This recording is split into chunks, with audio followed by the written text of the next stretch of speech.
যারা ঘরে বসে ফ্রিল্যান্সিং করছেন কিংবা ল্যাবে দিন-রাত গবেষণায় মগ্ন, তাদের জন্য সময়টা এখন আর আগের মতো নেই। ফাইবার বা আপওয়ার্কের নোটিফিকেশন কি আগের চেয়ে কমে গেছে? আপনার গবেষণার বিষয়টি কি চ্যাটজিপিটি কয়েক সেকেন্ডেই লিখে দিচ্ছে? হ্যাঁ, এক নীরব ঝুঁকির মুখে দাঁড়িয়ে বাংলাদেশের লাখো ফ্রিল্যান্সার এবং তরুণ গবেষক কৃত্রিম বুদ্ধিমত্তা বা এআই এর যে জোয়ার বিশ্বজুড়ে শুরু হয়েছে, তার প্রথম ধাক্কাটা এসে লেগেছে এই মেধাবী জনগোষ্ঠীর উপর। প্রযুক্তির এই দ্রুতগতির পরিবর্তন আমাদের কর্মসংস্থানকে ঠেলে দিচ্ছে কঠিন চ্যালেঞ্জের মুখে।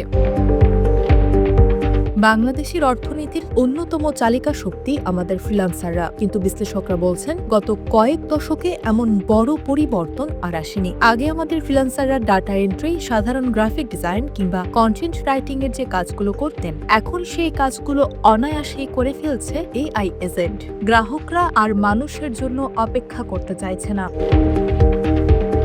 একইভাবে ঝুঁকিতে আমাদের গবেষকরা। আগে পিএইচডির জন্য বিদেশ গিয়ে যে বিশাল ডাটা অ্যানালাইসিস বা লিটারেচার রিভিউ করতে মাসের পর মাস সময় লাগতো, উন্নত এআই এখন তা মুহূর্তেই নিখুঁতভাবে করে দিচ্ছে। ফলে গবেষণার যে ট্র্যাডিশনাল মেধা, শ্রম আর গুরুত্ব কমে আসছে। যারা কেবল গতানুগতিক পদ্ধতিতে কাজ করছেন, তারা খুব দ্রুতই আন্তর্জাতিক বাজার থেকে ছিটকে পড়ার শঙ্কায় রয়েছেন। ওপেন এআই এর প্রতিষ্ঠাতা স্যাম অল্টম্যান এই পরিবর্তনকে 5টি ধাপে ব্যাখ্যা করেছেন। কনভারসেশনাল এআই, যা দিয়ে আমরা কথা বলি; রিজনিং এআই, যা যুক্তি দিয়ে সমস্যার সমাধান করে; অ্যাজেন্টিক এআই, যা মানুষের হয়ে ইন্টারনেটে কাজ সম্পন্ন করে; অর্গানাইজেশনাল এআই, যা পুরো একটি প্রতিষ্ঠানের কাজ সামলাবে; ইনোভেটর এআই, যা নতুন বৈজ্ঞানিক আবিষ্কারের নেতৃত্ব দেবে। বর্তমানে আমরা তৃতীয় ধাপের শেষ প্রান্তে দাঁড়িয়ে। এর মানে হলো, এআই এখন আর কেবল আপনার প্রশ্নের উত্তর দিচ্ছে না, সে আপনার নির্দেশনা মেনে কোডিং করছে, ওয়েবসাইট বানাচ্ছে, এমনকি জটিল গবেষণার নকশাও তৈরি করছে। বাংলাদেশে যারা এখনো শুধু প্রথম ধাপেই আটকে আছেন, তাদের জন্য ঝুঁকিটা সবচেয়ে বেশি। তবে মুদ্রার উল্টো পিঠও আছে। এই ঝুঁকিকে সুযোগে রূপান্তর করার চাবিকাঠি আপনার হাতেই। আগে অক্সফোর্ড বা হার্ভার্ডের গবেষকরা যে ডাটাবেস ব্যবহারের সুযোগ পেতেন, এখন একজন বাংলাদেশি গবেষক ঘরে বসেই এআই টুল ব্যবহার করে সেই একই মানের কাজ করতে পারেন।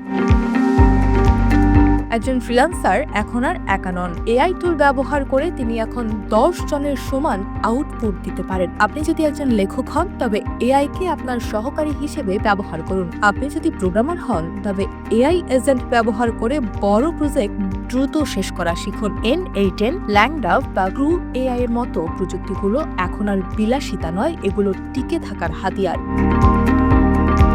2026 সালের এই সময়ে দাঁড়িয়ে আমাদের পিছু হটার সুযোগ নেই। এআই আপনাকে প্রতিস্থাপন করবে কিনা তা নির্ভর করছে আপনি কতটা দ্রুত নিজেকে দক্ষ করে তুলছেন তার উপর। মনে রাখবেন, এআই হয়তো মানুষের কাজ কেড়ে নেবে না, কিন্তু যে মানুষটি এআই ব্যবহার জানে, সে অবশ্যই এআই না জানা মানুষটিকে সরিয়ে দেবে।